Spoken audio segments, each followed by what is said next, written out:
इस लेक्चर में हम लोग डिस्कस करेंगे इंट्रासेलुलर एक्युमुलेशंस को, ठीक है। और इसमें हम लोग कुछ important compound for example lipids, proteins, carbohydrate and certain pigments का जो हमारी सेल्स हैं उन सेल्स में जो एक्युमुलेशन हो रहा है, जो कंसंट्रेशन बढ़ रहा है, उसको डिस्कस करेंगे। ये टॉपिक बहुत ही इंपॉर्टेंट है पैथोफिजियोलॉजी और पैथोलॉजी सब्जेक्ट को लेकर के, तो इसको आप अच्छे से समझें और इस वीडियो को पूरा देखें जिससे कि आप हर एक कंसेप्ट को इस टॉपिक के अच्छे से समझ पाएं। तो चलिए हम लोग स्टार्ट करते हैं with the general introduction of the intracellular accumulations।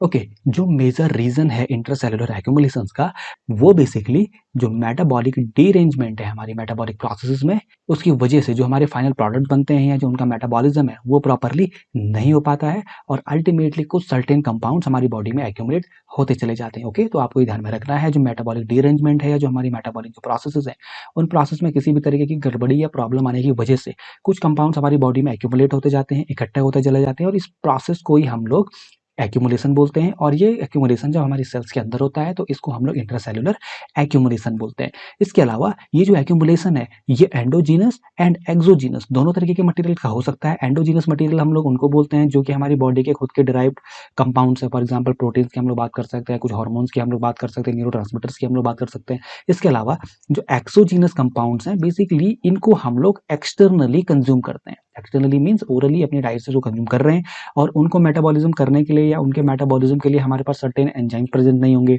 या तो कोई इनडाइजेस्टेबल मटेरियल हम लोग कंज्यूम कर लें या ज़्यादा क्वांटिटी में हम लोग किसी पर्टिकुलर कंपाउंड को कंज्यूम कर लें, तो उस कंडीशन में इनका एक्यूमुलेशन हमारी बॉडी में होने लगता है। इसमें एक और इंपॉर्टेंट चीज आपको ध्यान में रखनी है, दैट इज जो हमारी एक्यूमुलेशन की जो प्रोसेस है, जो कंपाउंड का जो एक्यूमुलेशन है वो ट्रांजिएंट हो सकता है, शॉर्ट पीरियड के लिए हो सकता है, वो रिवर्सिबल हो सकता है। मीन्स कि एक बार एक्यूमुलेशन बढ़ गया और टाइम के साथ साथ धीरे धीरे वो भी नॉर्मलाइज हो जाएगा। और इसके अलावा ये जो एक्यूमुलेशंस हैं ये परमानेंट भी हो सकती है। मीन्स कि पर्टिकुलर कंपाउंड्स का जो कंसंट्रेशन है या जो डिपोजिशन है हमारी सेल्स में, ओके तो वो परमानेंट हो जाएगा जिस कंडीशन को रिवर्स नहीं किया जा सकता। तो ये तीनों तरीके का हो सकता है। और जो ये डिपोजिशन है कंपाउंड्स का ये हमारे लिए हार्मलेस भी हो सकता है, मीन्स हमको कोई नुकसान नहीं पहुंचाएगा। इसके अलावा इनका जो ये डिपोजिशन है ये हमारे लिए टॉक्सिक भी हो सकता है और ये कंडीशन हमारे लिए लीथल भी हो सकती है, मीन्स लाइफ थ्रेटनिंग भी हो सकती है। तो हमको बहुत ज़्यादा ध्यान देना होता है कि हम लोग किस चीज़ को कंज्यूम कर रहे हैं, हमारी बॉडी में उसका मेटाबॉलिज्म हो रहा है या नहीं हो रहा है। Okay now let's move towards the classification of accumulation. ठीक है तो जो एक्यूमुलेशन कंपाउंड्स का हमारी बॉडी में हो रहा है तो उनको किस तरीके से क्लासिफाई किया गया है। ओके नाउ बेसिकली जो क्लासिफिकेशन है उनको 3 कैटेगरीज में कैटेगराइज किया गया है एक्यूमुलेशंस के। पहली कैटेगरी है हमारी accumulation of the constituents of normal cell metabolism. Okay तो नॉर्मल सेल मेटाबॉलिज्म के जो प्रोडक्ट्स हैं उनका एक्यूमुलेशन। ओके दूसरी कंडीशन हमारी है accumulation of abnormal substances of the abnormal cell metabolism. Means अगर कोई गड़बड़ी मेटाबॉलिज्म में हो गई तो उसकी वजह से कोई एबनॉर्मल सब्सटेंस हमारी बॉडी में जब डिपोजिट होने लगेगा तो उस कंडीशन को हम लोग बोलेंगे accumulation of the abnormal substances of abnormal metabolism. Okay और जो हमारी तीसरी कंडीशन है that is accumulation of the pigments. Pigments क्या होते हैं? ये सर्टेन कंपाउंड्स होते हैं जो कि कलर प्रोड्यूस करते हैं। ओके पिगमेंट्स के एक्यूमुलेशन की वजह से हमारी बॉडी में अलग अलग सेल्स टिश्यूज में या स्किन में, आईज में हम लोग अलग अलग पार्ट्स पे इन कलर्स को ऑब्जर्व कर सकते हैं जो कलर का कंपाउंड हमारी बॉडी में एक्यूमुलेट होता है। तो अब हम लोग देखते हैं कि कौन कौन से कंपाउंड्स है बेसिकली जो इनके अंदर आते हैं। तो जो हमारी पहली जो क्लासिफिकेशन की जो कंडीशन है accumulation of the constituents of the normal cell metabolism. Okay तो नॉर्मल सेल मेटाबॉलिज्म कंस्टिट्यूट्स कौन है? फैट्स हो गया, प्रोटीन्स हो गया एंड कार्बोहाइड्रेट्स हो गया। तो नॉर्मली इनका मेटाबॉलिज्म हमारी बॉडी में चलता ही रहता है। नॉर्मल कंस्टिट्यूएंट्स हैं, इनकी लगातार हमको जरूरत होती है और इनका मेटाबॉलिज्म होता चला जाता है। पर अगर मेटाबॉलिज्म में कोई गड़बड़ी हो जाए, ठीक है तो उस वजह से एक्यूमुलेट होते चले जाते हैं। दूसरी कंडीशन हमारी है abnormal substances of abnormal cell metabolism. Means abnormally कोई मेटाबॉलिज्म हो रहा है जिसकी वजह से कोई हार्मफुल या एबनॉर्मल कंस्टिट्यूएंट हमारी बॉडी में या टिश्यूज में या सेल्स में एक्यूमुलेट होता चला जा रहा है। इसमें कुछ सर्टेन कंडीशंस आती हैं जैसे स्टोरेज डिजीजेस। मींस कि हमारे बॉडी के पास सर्टेन एंजाइम्स नहीं होंगे जिसकी वजह से वो पर्टिकुलर कंपाउंड्स का मेटाबॉलिज्म नहीं कर पाएगा। इसके अलावा कुछ इनबॉर्न एरर्स भी हो सकते हैं मेटाबॉलिज्म के कि हमारी बॉडी में इनबॉर्न से हमारे जन्म के साथ ही हमारी बाई बर्थ ही कुछ ऐसी प्रॉब्लम्स या ऐसी इश्यूज हो सकते हैं जिसकी वजह से सर्टेन कंपाउंड्स का हम लोग मेटाबॉलिज्म ना कर पाए। ओके और इसके अलावा जो हमारी थर्ड कंडीशन है that is accumulation of the certain pigments. तो इसमें जो हमारे पिगमेंट्स हैं इनको दो कैटेगरी में कैटेगराइज करा गया है। पहली कैटेगरी है हमारी endogenous pigments. Okay endogenous mean जो कि हमारी बॉडी में प्रोड्यूस हो रहे हैं जैसे बिलिरुबिन्स वगैरह हमारे हम लोग बात करते हैं। इसके अलावा जो एक्सोजीनस पिगमेंट्स होते हैं मीन जिसको हम लोग एक्सटर्नली कंज्यूम कर रहे हैं, फॉर एग्जाम्पल कोई वर्कर्स हैं जो कोल माइंस में काम करते हैं, कोयले की खदानों में, तो वहाँ पर जो कार्बन है वो उनकी बॉडी में एक्यूमुलेट होती चली जाती है लॉन्ग टर्म एक्सपोजर में। और इसके अलावा आजकल जो बहुत ही कॉमन है, स्किन में हम लोग टैटूइंग करते हैं या डिफरेंट डिजाइन बनाते हैं सर्टेन इंक या पिगमेंट्स का यूज करके। ओके, तो ये भी एक्सोजीनस पिगमेंटेशन में आता है और इसको हम लोग इंटेंशनली करते हैं। Now moving towards the mechanisms of intracellular एक्यूमुलेशंस। Okay, तो वो कौन कौन से सर्टेन मैकेनिज्म्स हैं जिनकी वजह से या जिन प्रोसेसेस की वजह से हमारी बॉडी में जो एंजाइम्स हमारी बॉडी में इन पर्टिकुलर कंपाउंड्स का, वो कंपाउंड्स कौन से हैं, हमारे लिपिड्स हो गए, प्रोटीन्स हो गए, कार्बोहाइड्रेट्स हो गए एंड सर्टेन पिगमेंट्स हो गए, तो इनका एक्यूमुलेशन होता है। ठीक है, तो अब हम लोग डिस्कस करते हैं वो कौन से मैकेनिज्म है। बेसिकली जो इंट्रासेल्युलर एक्यूमुलेशंस हैं उनके 4 डिफरेंट मैकेनिज्म्स हैं। पहला मैकेनिज्म हमारा है एबनॉर्मल मेटाबॉलिज्म। ओके, हमारे मेटाबॉलिज्म जब एबनॉर्मल लेवल पर चला जाए या उसमें कोई गलतियां या कोई गड़बड़ियां होने लगे तो उसकी वजह से सर्टेन कंपाउंड्स जब एक्यूमुलेट होंगे तो उस कंडीशन को हम लोग एबनॉर्मल मेटाबॉलिज्म मैकेनिज्म बोलते हैं इंट्रासेल्युलर एक्यूमुलेशंस का। ओके, अब जो दूसरी कंडीशन हमारी है that is defect in the protein folding and transportation. Okay, protein के सिंथेसिस के बाद जब प्रोटीन्स की फोल्डिंग होती है और जब उनका ट्रांसपोर्टेशन होता है, अगर उस प्रोसेस में किसी तरीके की गड़बड़ी हो जाए, इम्पेयरमेंट हो जाए या प्रॉब्लम आ जाए तो उस केस में भी ये प्रोटीन्स हमारी सेल्स में एक्यूमुलेट होते चले जाते हैं। ओके, तो ये भी एक मैकेनिज्म हो सकता है पर्टिकुलर कंपाउंड्स के एक्यूमुलेट होने का। जो तीसरी कंडीशन हमारी है that is the lack of enzymes. ठीक है, तो बेसिकली जो एंजाइम्स हैं वो रिस्पॉन्सिबल होते हैं मेटाबॉलिज्म के लिए। अगर किसी रीजन की वजह से एंजाइम्स की डेफिशिएंसी हो जाए या कमी हो जाए हमारी बॉडी में, तो वो एंजाइम्स की डेफिशिएंसी की वजह से सर्टेन कंपाउंड्स का मेटाबॉलिज्म नहीं हो पाता है, जिसकी वजह से वो हमारी बॉडी में एक्यूमुलेट होते चले जाते हैं। ओके, और चौथी जो हमारी कंडीशन है, ये जो मैकेनिज्म है एक्यूमुलेशन का, that is injection of indigestible material. Means कि जिस मटेरियल को हम लोग डाइजेस्ट ना कर पाए, अगर हम लोग ऐसा मटेरियल कंज्यूम करते हैं तो वो मटेरियल भी हमारी बॉडी में एक्यूमुलेट हो सकता है या होता है। ओके, तो ये डिफरेंट 4 मैकेनिज्म्स हैं जो हम लोगों को ध्यान में रखने हैं, जिसके थ्रू हमारी बॉडी में सर्टेन कंपाउंड्स का एक्यूमुलेशन होता है। Okay, now let's move toward the very first compound that is lipids. Okay, तो लिपिड्स आपने सुने हैं, बहुत कॉमन है, बॉडी हमारे यूटिलाइज करती है और ये हमारी बॉडी में स्टोर भी होते चले जाते हैं। तो सबसे पहले जो लिपिड्स हैं, वो लिपिड्स हमारी बॉडी में 3 फॉर्म्स में स्टोर हो सकते हैं। पहला है ट्राइग्लिसराइड्स की फॉर्म में, दूसरा है कोलेस्ट्रॉल एंड कोलेस्ट्रॉल एस्टर्स की फॉर्म में, और तीसरा हमारा है फॉस्फोलिपिड की फॉर्म में। ओके, तो ये तीनों फॉर्म्स में ही लिपिड्स का स्टोरेज हमारी बॉडी में होता है और यूटिलाइजेशन भी होता है। अब इन केस हमारी बॉडी में इन लिपिड्स का मेटाबॉलिज्म के लिए सर्टेन एंजाइम की डेफिशिएंसी है, या एक टर्म यहाँ पे एक स्पेसिफिक है that is lysosomal storage diseases. अगर ये डिजीज किसी पर्टिकुलर पर्सन को है या पेशेंट को है, तो उस कंडीशन में जो हमारी बॉडी है या जो हमारी सेल्स है वो लिपिड की इन सभी फॉर्म्स का मेटाबॉलिज्म नहीं कर पाती है, जिसकी वजह से इनका एक्यूमुलेशन हमारी बॉडी में होता चला जाता है। अब हम लोग देखते हैं कि लाइसोसोमल स्टोरेज डिजीजेस क्या है। देखिए, जिनको LSD भी बोला जाता है। लाइसोसोम्स रिस्पॉन्सिबल होते हैं मेटाबॉलिज्म के लिए, डाइजेशन के लिए और कंपाउंड्स के ब्रेकडाउन के लिए। इन केस अगर लाइसोसोम्स में किसी तरीके की कोई इम्पेयरमेंट आ जाए, कोई गड़बड़ी हो जाए, ये इनहेरिटेटेड भी हो सकती है, मीन्स पेरेंट्स से उसके जो सन्स और डॉटर्स हैं उसमें ये कंडीशन आ सकती है। ठीक है, ये बहुत ही रेयर एक कंडीशन है जिसमें जो हमारे लाइसोसोम्स हैं उसमें सर्टेन एंजाइम्स की डेफिशिएंसी होती है। मीन्स उन लाइसोसोम्स के पास कंप्लीट सेट ऑफ एंजाइम्स नहीं होता है जो कि रिस्पॉन्सिबल होगा कंपाउंड्स के मेटाबॉलिज्म के लिए। अगर यहाँ पर इन फैट्स को, लिपिड्स को, ट्राइग्लिसराइड्स को, कोलेस्ट्रॉल को और फॉस्फोलिपिड को अगर मेटाबोलाइज करने का एंजाइम नहीं होगा तो वो एक्यूमुलेट होते चले जाएंगे, जिसकी वजह से हमारी बॉडी को सर्टेनली कुछ डिफिकल्टीज हो सकती हैं। Okay, now moving towards the second condition of the lipid deposition that is steatosis, और इस कंडीशन को फैटी चेंजेस भी बोला जाता है। आपने सुना होगा फैटी लीवर, और जो फैटी लीवर है उस कंडीशन को हम लोग हिपैटिक स्टैटोसिस भी बोलते हैं। तो ये टर्म्स आपको ध्यान में रखनी है। स्टैटोसिस मीन्स फैटी डिपोजिशन, ओके, और फैटी चेंजेस, और यही डिपोजिशन जब हमारे लिवर में होगा तो उसको हम लोग हिपैटिक स्टैटोसिस बोलेंगे। अब हिपैटिक स्टैटोसिस क्या है, या जो फैटी चेंजेस है वो क्या है? जब ट्राइग्लिसराइड्स हमारी पेरेन्क्लाइमल सेल में एबनॉर्मल एक्यूमुलेशंस करेंगी, ठीक है, जमा हो जाएंगे, तो वो कंडीशन हमारे स्टैटोसिस की कहलाती है। ठीक है, जिसमें फैट्स वगैरह ज्यादा अमाउंट में सेल्स में एक्यूमुलेट हो जाते हैं। ओके, तो जो कंडीशन है ये लीवर में ज्यादा ऑब्जर्व करी जाती है। ठीक है, क्योंकि जो हमारा लीवर है वो फैट के मेटाबॉलिज्म में बहुत ही इंपॉर्टेंट रोल प्ले करता है। मींस फैट को मेजरली लीवर ही मेटाबोलाइज करता है। इन केस लीवर में जो सेल्स हैं उनमें एंजाइम्स की डेफिशिएंसी हो जाए या कोई प्रॉब्लम आ जाए, तो वो जो फैट होगा वो पैरेन्काइमल सेल जो हमारे लिवर की होंगी वो वहाँ पर हिपैटोसाइट्स जो हमारे लिवर की जो सेल्स हैं वो वहाँ पर एक्यूमुलेट होता चला जाता है, जिसकी वजह से हमारा जो लिवर है वो फैटी लिवर कहलाता है या उसमें फैट एक्यूमुलेट हो जाता है। अब जो ये फैटी लिवर की जो कंडीशन है, इसके डेवलप होने के कई रीजन हो सकते हैं। उसमें से कुछ टॉक्सिन्स हो गए, कोई टॉक्सिक मटेरियल अगर सेल के कांटेक्ट में आ गया तो ये फैट्स एक्यूमुलेट हो जाएंगे। प्रोटीन माल न्यूट्रिशन हो गया, ओके, प्रोटीन्स की डेफिशिएंसी हो गई तो प्रॉपर न्यूट्रिशन नहीं मिल पाएगा तो सेल्स प्रॉपरली फंक्शन परफॉर्म नहीं कर पाती हैं। डायबिटीज मेलाइटिस की जो कंडीशन है इसमें भी ये इश्यूज आ सकते हैं।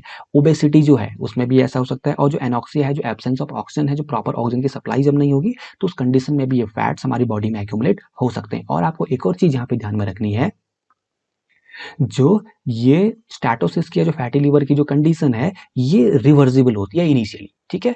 तो अगर इस कंडीशन को टाइमली हम लोगों ने ट्रीट कर दिया तो हमारा लीवर दोबारा से हेल्दी हो जाता है। पर अगर इस कंडीशन को हम लोगों ने ट्रीट नहीं किया तो ये कंडीशन डेवलप करती है लीवर सिरोसिस को, जिसमें कि हमारे जो हिपैटोसाइट्स हैं वो डेड होने लगती हैं और अल्टीमेटली हमारा लीवर फंक्शन में इंपेयरमेंट आती है और वो प्रॉपरली फंक्शन नहीं कर पाता है, और उसकी वजह से कई सारी कॉम्प्लिकेशंस हमारी बॉडी में डेवलप हो जाती हैं। ओके, तो you need to remember all this things. Now let's move toward the accumulation of cholesterol and cholesterol esters. ठीक है, तो कोलेस्ट्रॉल भी एक इंपॉर्टेंट कंपोनेंट होता है, प्रिकर्सर होता है हमारी बॉडी का, जो कि बहुत ही इंपॉर्टेंट रोल प्ले करता है विटामिन डी के प्रोडक्शन में। और इसके अलावा सर्टेन हार्मोन्स का प्रोडक्शन भी हमारे कोलेस्ट्रॉल के थ्रू ही होता है। तो कोलेस्ट्रॉल एक प्रिकर्सर का काम करता है जो हेल्प करता है विटामिन डी, हार्मोन्स और अदर इंपॉर्टेंट कंपाउंड को सिंथेसाइज करने में।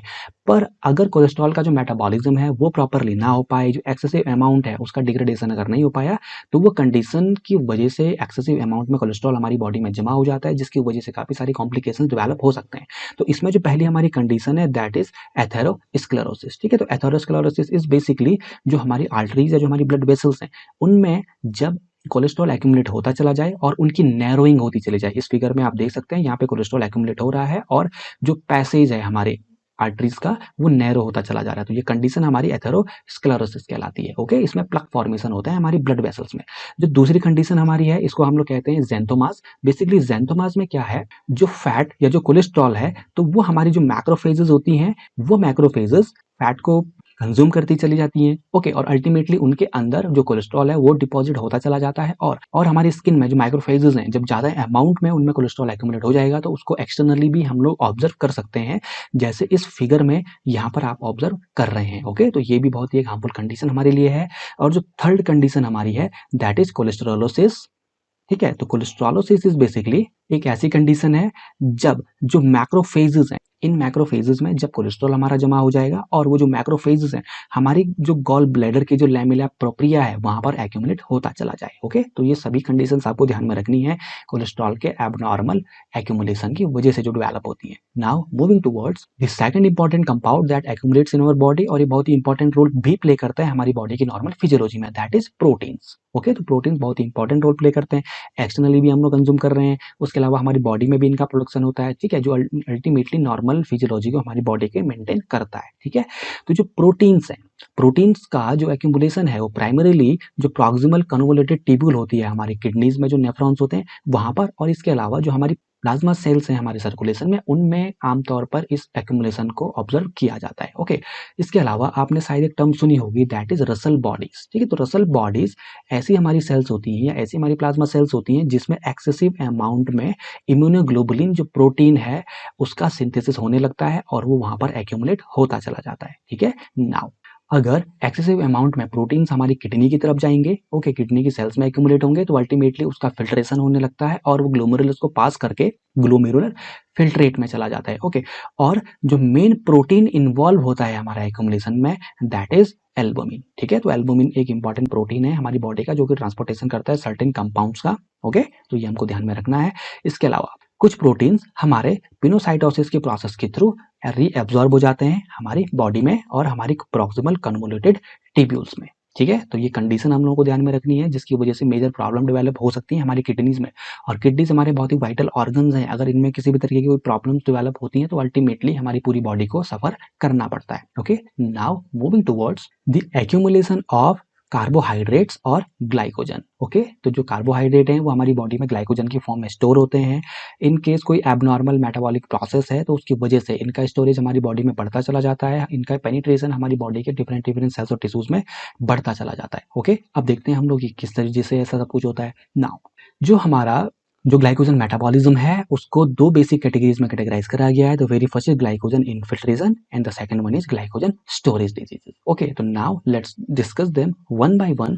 The very first is glycogen infiltration. Okay, तो ग्लाइकोजन इनफिल्ट्रेशन क्या है? तो ग्लाइकोजन इनफिल्ट्रेशन इज जब सर्कुलेशन में जो ग्लाइकोजन है वो ज्यादा क्वांटिटी में आ जाए, या जो हमारा सिस्टेमिक सर्कुलेशन है या जो हमारा ब्लड है उसमें ज़्यादा क्वांटिटीज़ में ग्लाइकोजन प्रेजेंट हो, तो उस कंडीशन में जो ग्लाइकोजन इन्फिल्ट्रेशन है वो बढ़ जाता है। ओके, और जो सर्कुलेशन में ग्लूकोज जो बढ़ा है, जो ग्लाइकोजन बढ़ा है, उस कंडीशन को हाइपरग्लाइसीमिया बोला जाता है, जिसको आप कॉमनली जानते ही हैं। ठीक है, और जो हाइपरग्लाइसीमिया है वो बेसिकली डायबिटीज मेलाइटस से उसका डायरेक्ट रिलेशन है। ठीक है, और जो डायबिटिक मेलाइटस है उसके दो रीजन हो सकते हैं यहाँ पर। इनसफिशिएंट इंसुलिन कंसंट्रेशन, जैसा कि हमको पता है कि इंसुलिन मेजर रोल प्ले करता है हमारी बॉडी में इन डायबिटीज को कंट्रोल रखने में, या जो शुगर या जो ग्लूकोज का जो कंसंट्रेशन है उसको हमारे सर्कुलेशन में मेंटेन करने में।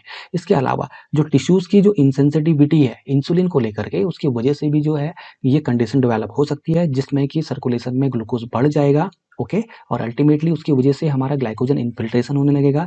ग्लाइकोजन इन्फिल्ट्रेशन में सर्टेन सेल्स टिश्यूज में जो ग्लाइकोजन है उसका ट्रांसपोर्टेशन बढ़ जाता है। अब हम लोग देखते हैं वो कौन कौन से सेल्स और टिश्यूज हैं।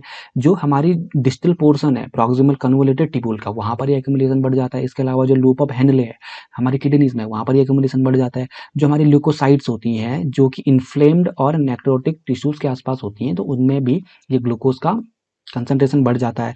हमारा जो लीवर है, लीवर में कंसंट्रेशन बढ़ जाता है, ट्रांसटू अमाउंट बढ़ जाती है, और कार्डियक मसल फाइबर्स में भी ग्लूकोज का एक्यूमुलेशन बढ़ जाता है। ठीक है, बेसिकली ये कंडीशन बहुत ही रेयर है, पर फिर भी जो ग्लाइकोजन इन्फिल्ट्रेशन है उस कंडीशन में ये प्रॉब्लम डेवलप्स होती है। Okay, now moving toward the second category, that is the glycogen storage. ठीक है, तो ग्लाइकोजन स्टोरेज में क्या है, अगर ग्लाइकोजन की जो स्टोरेज की प्रोसेस है, जो सिंथेसिस की प्रोसेस है, उसमें किसी तरीके की एबनॉर्मेलिटी डेवलप हो जाए, तो उस कंडीशन में जो ग्लाइकोजन स्टोरेज है उसमें प्रॉब्लम आ जाएगी और ग्लाइकोजन वगैरह ज़्यादा अमाउंट में हमारी बॉडी में डिपॉजिट होने लगते हैं। ओके, ये बेसिकली इसका जो रीजन है दैट इज जेनेटिक, जो जेनेटिक रीजन की वजह से ऐसा होता है, और जो ग्लाइकोजन स्टोरेज है उसकी वजह से जो चाइल्ड की ग्रोथ है वो रुक जाती है। ठीक है, तो ये सभी चीजें हमको ध्यान में रखनी है ग्लाइकोजन स्टोरेज को लेकर के। Okay, now moving towards the fourth category of the intracellular accumulation, that is the pigments. Okay, तो पिगमेंट्स या जो एजेंट हैं जिनका सर्टेन कलर होता है, जो कलर प्रोड्यूस करते हैं, उनको हम लोग पिगमेंट्स बोलते हैं। हमारी बॉडी में ऑलरेडी पिगमेंट्स होते हैं। ठीक है, अलग अलग कैटेगरीज में पिगमेंट्स को कैटेगराइज करा जाता है, तो अब हम लोग देखते हैं कि पिगमेंट्स को किस तरीके से क्लासीफाई किया जा सकता है। ठीक है, तो जो पिगमेंट्स हैं हमारी बॉडी में उनको दो कैटेगरीज में हम लोग कैटेगराइज कर सकते हैं। जो पहली कैटेगरी हमारी है that is endogenous pigments. Okay, and the second one is exogenous pigment. अब एंडोजीनस पिगमेंट्स क्या होते हैं? जो एंडोजीनस पिगमेंट्स हैं ये वो पिगमेंट्स हैं जो हमारी बॉडी में प्रोड्यूस हो रहे हैं। ठीक है, इसमें हमारा मेलेनिन हो गया, मेलेनिन लाइक पिगमेंट्स हो गया, जिसमें हमारे एल्केप्टोन्यूरिया हो गया, डॉबलिंग जॉनसन सिंड्रोम वगैरह डेवलप हो जाता है। थर्ड कैटेगरी जो हमारी है दैट इज हीमोप्रोटीन ड्राइव्ड जो पिगमेंट्स हैं। ठीक है, इसमें हमारे हेमोसिडारिन हो गया, हेमाजोइन हो गया, ठीक है, बिलोरुबिन हो गया, एंड पोरफायरिन्स आते हैं। और जो फोर्थ कैटेगरी हमारी है एंडोजीनस पिगमेंट्स की, दैट इज लिपोफस्चिन, और लिपोफस्चिन को ही वियर एंड टियर पिगमेंट भी बोला जाता है। तो ये क्वेश्चन आपको ध्यान में रखना है, ये आपके जीपैट में पूछा जा सकता है कि which hormone is also known as wear and which pigment is also known as wear and tear pigment? The answer will be lipofuscin and it is a endogenous pigment. Okay, now the second category is exogenous, जिसको externally हम लोग consume कर रहे हैं। इसमें inhaled pigments आ सकते हैं, for example air में या कोल माइंस में अगर कोई वर्कर काम कर रहा है तो इनहेलेशन के थ्रू जो डस्ट है, जो कोल है, वो बॉडी में एक्यूमुलेट होता चला जाता है। इंजेस्टेड पिगमेंट्स जिनको हम लोग कंज्यूम कर देते हैं ओरली, ठीक है, तो वो इस कैटेगरी में आते हैं। और इसके अलावा जो थर्ड कैटेगरी है दैट इज इंजेक्टेड पिगमेंट्स और टैटूइंग जिसको बोलते हैं, जिसमें हम लोग अपनी बॉडी पे कुछ सर्टेन पिगमेंट्स का यूज करके कुछ टैटूज या कुछ डिजाइंस वगैरह बनाते हैं। ठीक है, तो ये भी एक्सोजीनस पिगमेंटेशन की कैटेगरी में ही आते हैं। Okay, now This was all about the intracellular accumulations of proteins, carbohydrate, lipids and the pigments. Hope कि आप लोगों को समझ में आया होगा. That I was trying to make you understand. इस टॉपिक से रिलेटेड कोई भी क्वेश्चंस अगर आपके पास हैं तो आप डेफिनेटली उसको कमेंट बॉक्स में पूछ सकते हैं. I will try to answer your questions instantly. इस तरीके के और मेडिसिनल एंड फार्मेसी वीडियोस को देखने के लिए मेरे चैनल को सब्सक्राइब करें. मैं इस तरह के और भी इंफॉर्मेटिव वीडियोस आपके लिए लाता रहूंगा. Till next video, happy learning. Bye bye.